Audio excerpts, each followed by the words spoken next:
Aspirants मंत्रा। तो चलिए carbonated compound की आज एक और बहुत इंपॉर्टेंट प्रॉपर्टीज़ देखते हैं और डिस्कस करते हैं। आज हम डिस्कस करने वाले हैं इथेनॉल एंड इथेनॉइक एसिड, जो कि आपके टॉपिक और आपके सिलेबस के लिए मोस्ट इंपॉर्टेंट टॉपिक है स्टूडेंट्स। तो चलिए स्टार्ट करते हैं। फिजिकल प्रॉपर्टीज़ देखेंगे इथेनॉल की, फिर हम देखेंगे केमिकल प्रॉपर्टीज़ इथेनॉल की, फिर फिजिकल प्रॉपर्टीज़ हम इथेनॉइक एसिड के देखेंगे and then chemical properties of ethanoic acid. तो चलिए स्टार्ट करते हैं। सबसे पहले हम इथेनॉल की बात करते हैं। भाई जैसे इथेनॉल का नाम सुनते हैं तो हमारे दिमाग में सबसे पहली चीज़ क्या आती है? सबसे पहली चीज़ आती है अल्कोहलिक ग्रुप, यानी कि जो इसका फंक्शनल ग्रुप होगा वो क्या होगा?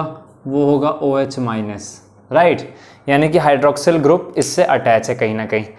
अब देखिए इथेनॉल की जब हम फिजिकल प्रॉपर्टी की बात करते हैं तो जो सबसे पहली प्रॉपर्टी होती है एस्पिरेंट्स वो होती है ethanol have pleasant smell and burning taste. जो इथेनॉल होता है ना, उसका जो स्मेल होता है वो बड़ा प्लेजेंट सा होता है, लेकिन जो इसका टेस्ट होता है वो बहुत बर्निंग सेंसेशन देता है। ठीक है, जनरली जो लोग अल्कोहल कंजम्पशन करते हैं वो ज़्यादा बेटर बता पाएंगे इस चीज़ को। तो जितने भी अल्कोहल कंजम्पशन या अल्कोहल कंज्यूम करने वाले लोग हैं तो उनको ये चीज़ फील होती होगी कि कैसा बर्निंग टेस्ट होता है। चलो इस पर ज़्यादा बात नहीं करेंगे, हम लोग आगे बढ़ते हैं। It is a colourless substance. Ethanol एक तरीके का कलरलेस सब्सटेंस है, क्योंकि कहीं ना कहीं जब हाइड्रोक्सिल फॉर्मेशन होता है इसमें तो हाइड्रोजन बॉन्डिंग जो होता है वो डिस्ट्रीब्यूट हो जाता है, और कहीं ना कहीं हाइड्रोजन बॉन्डिंग डिस्ट्रीब्यूट होने की वजह से ये एक कलरलेस सब्सटेंस देता है बेसिकली एस्पिरेंट्स, राइट। चलिए, it is soluble in water.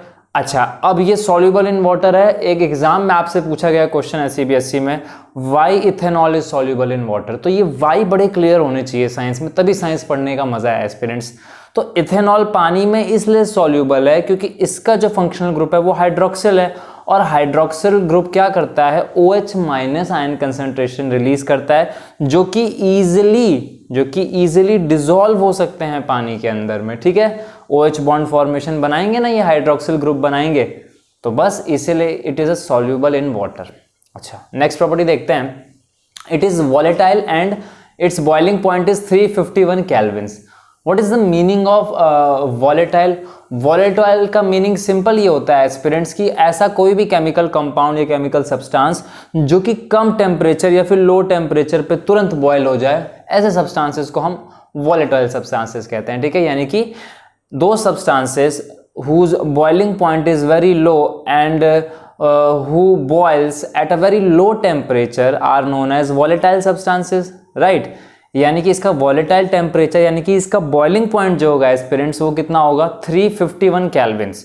और जब आप 351 केल्विन को टेम्परेचर या फिर डिग्री सेल्सियस में कन्वर्ट करेंगे तो -273.5 करेंगे केल्विन्स, तो आपका जो अप्रॉक्सीमेट वैल्यू आ जाएगी वो आ जाएगी 77.8 डिग्री सेल्सियस। यानी कि कहीं ना कहीं जो इथेनॉल है उसका बॉइलिंग पॉइंट कितना है? 77.8 डिग्री सेल्सियस, जो कि पानी से भी कम है। पानी का 100 डिग्री सेल्सियस होता है बॉइलिंग पॉइंट, लेकिन इथेनॉल का कितना है? 77.8 डिग्री सेल्सियस। क्यों है?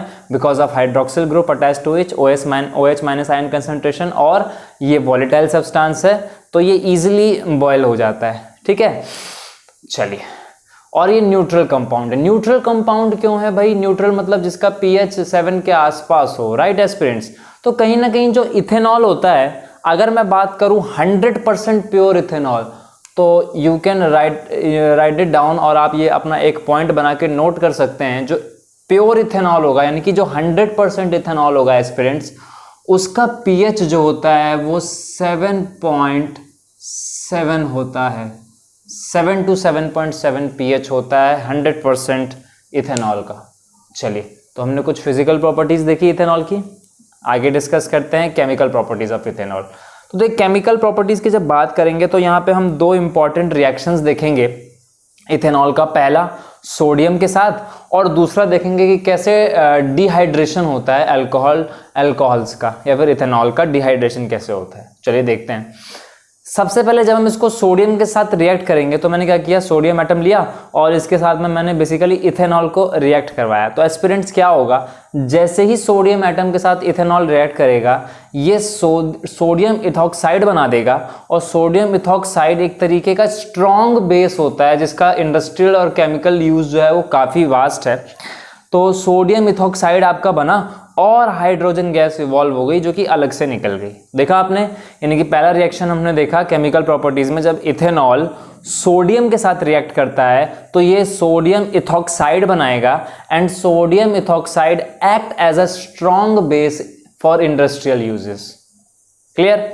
चलिए नेक्स्ट देखते हैं डिहाइड्रेशन। अब भाई डिहाइड्रेशन मतलब क्या होता है, नाम से ही क्लियर है, जहां वाटर लॉस हो रहा हो, है ना, कहीं पे भी अगर वाटर लॉस होता है तो ऐसे प्रोसेस को डिहाइड्रेशन कहा जाता है। तो देखो क्या कर रहे हैं, अब इथेनॉल को किसी भी प्रोटिक एसिड के कंसंट्रेशन में, अब एग्जाम में आपके अगर ये क्वेश्चन भी आ सकता है, what is protic acid? Protic acid वो एसिड होता है जब ये आयनाइजेशन करता है तो प्रोटॉन्स रिलीज करेगा, H+ कंसंट्रेशन रिलीज करते हैं ना एसिड, जो स्ट्रॉन्ग एसिड्स होते हैं, स्ट्रॉन्ग H+ आयन कंसंट्रेशन उसमें होता है। तो protic acid are those acids बच्चों विच रिलीजेस प्रोटॉन्स, ठीक है, आफ्टर आयनाइजेशन, जब उनका आयनाइजेशन होता है वो प्रोटॉन्स रिलीज करते हैं किसी भी सॉल्यूशन में। तो क्या हुआ, जैसे ही हमने इथेनॉल को डिहाइड्रेट करवाया in the presence of hot concentrated H2SO4, देखो मैंने कितना स्ट्रॉन्ग एसिड लिया है, यहाँ पे मैंने सल्फ्यूरिक एसिड लिया है जो कि बहुत ही स्ट्रॉन्ग है, कंसंट्रेटेड, डाइल्यूट नहीं लिया है, कंसंट्रेटेड H2SO4 लिया है, यानी कि यहाँ बहुत तेजी से H+ आयन कंसंट्रेशन ये रिलीज करेगा। और जब ये कुछ ऐसा करेगा तो क्या होगा, जो हमारा इथेनॉल था बच्चों वो कन्वर्ट हो जाएगा हमारे किस ग्रुप में, एल्कीन ग्रुप में कन्वर्ट हो जाएगा। तो आप देखो इथेनॉल जो था वो इथीन बन गया, है ना, डबल बॉन्ड मतलब ईन ग्रुप, ENE सफिक्स लगाते हैं। तो कहीं ना कहीं डिहाइड्रेशन ऑफ अल्कोहल में क्या होता है, जो भी हमारा अल्कोहलिक ग्रुप या अल्कोहलिक कंपाउंड है वो हमेशा डबल बॉन्ड फॉर्मेशन में कन्वर्ट हो जाता है, यानी कि इथीन ग्रुप में, और साथ में वाटर रिलीज करता है कुछ अमाउंट, ठीक है। तो देखते हैं डिहाइड्रेशन क्या है। Dehydration of alcohol means losing a water molecule, right, बिल्कुल सही भाई, losing a water molecule when alcohol reacts with some protic acid. What is protic acid? तो प्रोटिक एसिड वो एसिड होता है जो प्रोटॉन रिलीज करता है, ठीक है, आफ्टर आयनाइजेशन, ठीक है, H+ कंसंट्रेशन प्रोटॉन्स रिलीज करेगा किसी भी सॉल्यूशन में, and then it leads to the formation of alkene group. और जहां पे पहले अल्कोहलिक ग्रुप था आपका, वहां पे एल्कीन ग्रुप आ जाएगा, डबल बॉन्ड फॉर्मेशन हो जाएगा यहां पे, राइट एस्पिरेंट्स। चलिए, तो हमने देखा फिजिकल और केमिकल प्रॉपर्टीज ऑफ इथेनॉल। अब हम डिस्कस करते हैं अपना इथेनॉइक एसिड। तो इथेनॉइक एसिड देखो नाम से ही क्लियर है, एसिडिक ग्रुप है, यानी कि COOH तो आएगा ही आएगा, है ना, इस ग्रुप में COOH आएगा ही, कार्बोक्सिलिक ग्रुप लगा हुआ है इसमें।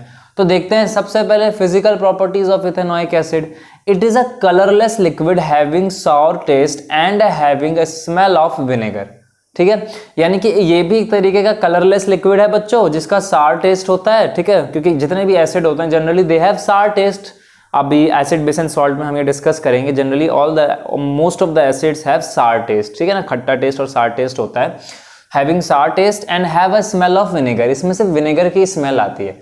What is vinegar? तो vinegar is an aqueous solution of acetic acid, ठीक है, विनेगर क्या है, विनेगर एक्वस सॉल्यूशन है एसिटिक एसिड का, ठीक है, डाइल्यूटेड फॉर्म में।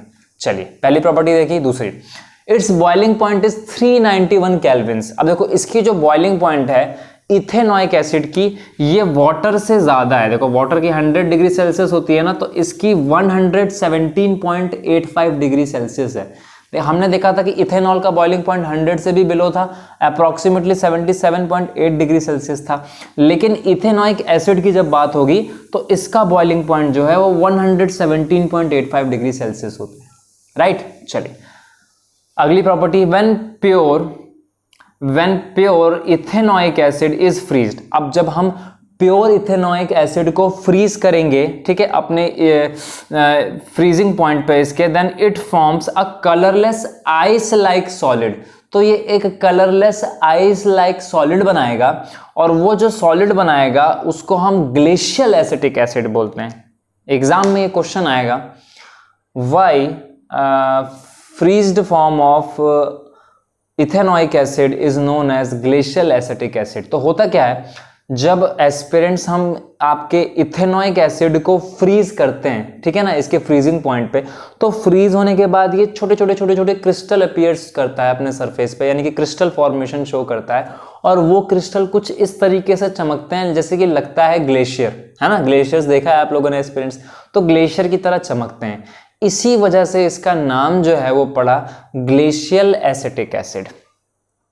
ठीक है, चलिए अब केमिकल प्रॉपर्टीज की बात करते हैं। तो मोस्ट इंपॉर्टेंट रिएक्शन और आपके एग्जाम पॉइंट ऑफ व्यू से भी सुपर इंपॉर्टेंट है esterification and saponification.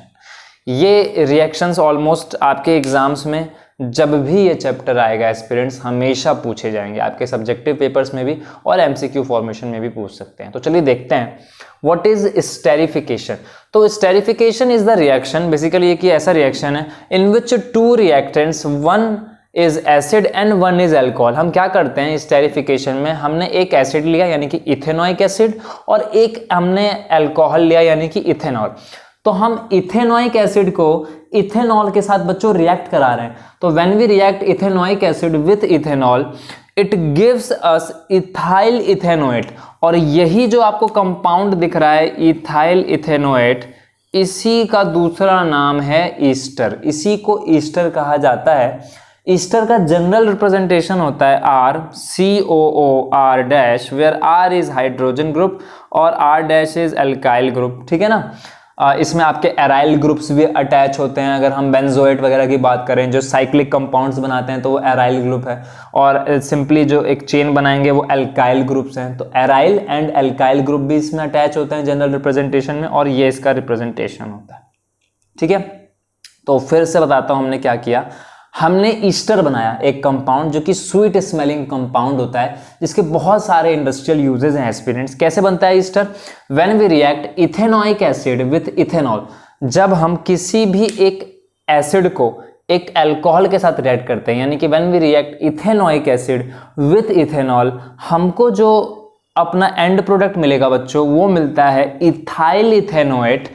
Ethyl ethanoate का दूसरा नाम है ईस्टर, और ester is a very important compound as per the industry point of view. ये एक स्वीट स्मेलिंग कंपाउंड है which is used in making perfumes. ठीक है, परफ्यूम्स में यूज होता है ईस्टर, और आपका जो फूड फ्लेवरिंग एजेंट्स होते हैं उसमें ईस्टर यूज होता है। ठीक है ना, क्योंकि इसकी स्मेल बड़ी स्वीट होती है, ठीक है ना, बड़ी प्लेजेंट सी इसकी स्मेल होती है। तो इससे लिए ये परफ्यूम्स वगैरह, परफ्यूम इंडस्ट्रीज में बहुत ज़्यादा इसका वाइड एप्लीकेशन है और वाइड यूजेस हैं इसके। ठीक है, चलिए अब क्या होता है अगर इसी रिएक्शन को हम रिवर्स ऑर्डर में लें, यानी कि बेसिकली अब हम ईस्टर से कोई नया कंपाउंड बनाने की कोशिश करें, तो ऐसे प्रोसेस को सेपोनिफिकेशन कहा जाता है। इसका नाम सेपोनिफिकेशन ही क्यों पड़ा? क्योंकि सेपोनिफिकेशन में सोप फॉर्मेशन होता है, वहां से ये नाम सेपोनिफिकेशन पड़ा बच्चों। तो what is saponification? Reaction of Easter. अब देखो ईस्टर लिया हमने, यानी कि इथाइल इथेनोएट लिया, ये रहा हमारा इथाइल इथेनोएट जिसको ईस्टर बोलते हैं बच्चों। तो reaction of ester with an inorganic base. अब हमने एक बेसिक कंपाउंड लिया, इनऑर्गेनिक बेस लिया, यहाँ पे सोडियम हाइड्रोक्साइड। तो reaction of ester with an inorganic base to produce alcohol and soap. क्या हुआ? हम जैसे ही ईस्टर को, यानी कि हमने अपने इथाइल इथेनोएट को एक सोडियम हाइड्रोक्साइड या फिर किसी भी बेस के साथ रैंडमली रिएक्ट किया, ठीक है ना, तो यहाँ पे हम बेस ले रहे हैं अपना सोडियम हाइड्रोक्साइड। जैसे ही एक इनऑर्गेनिक बेस सोडियम हाइड्रोक्साइड के साथ एस्पिरेंट्स इसको रिएक्ट किया, इसने क्या बना के दे दिया? इसने बना के दे दिया हमको सोडियम एसीटेट, एंड दूसरा प्रोडक्ट हमको क्या मिला? अल्कोहल। देखिए, यानी कि जब भी हम ईस्टर को रिएक्ट कराएंगे किसी भी स्ट्रॉन्ग बेस के साथ बच्चों, तो वो हमेशा क्या देगा? अल्कोहल अलग दे देगा निकाल के, और आपको उसके साथ ही उस जो भी आपने बेस लिया है उसका एसीटेट फॉर्मेशन बना के देगा। यानी कि सोडियम लिया था हमने तो सोडियम एसीटेट बना।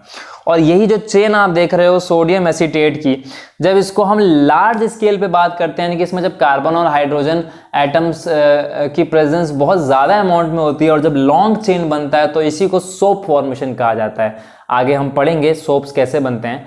तो वो सोप का फॉर्मूला हो जाता है। अच्छा, अगर मैं अभी बात करूं तो CH3COONA ये अभी बहुत छोटा सा कंपाउंड है, यानी कि इसमें कहीं ना कहीं जो चेन है वो बहुत छोटी सी चेन बन रही है एस्पिरेंट्स, राइट। तो क्या इतनी छोटी सी जो चेन है वो परफेक्ट सोप की तरह एक्ट कर पाएगी?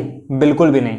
तो जो एक्चुअल में सोप का फॉर्मूला है वो क्या होता है? C17H35COONA। देख रहे हो, यानी कि कार्बन और हाइड्रोजन के कितने ज्यादा एटम इससे अब अटैच हुए हैं। यहां तो बस बहुत कम थे भाई, एक कार्बन था 3 हाइड्रोजन थे, लेकिन अब यहां पे कार्बन 17 हैं, हाइड्रोजन 35 हैं, देखो, और उसके बाद COONA ग्रुप अटैच है।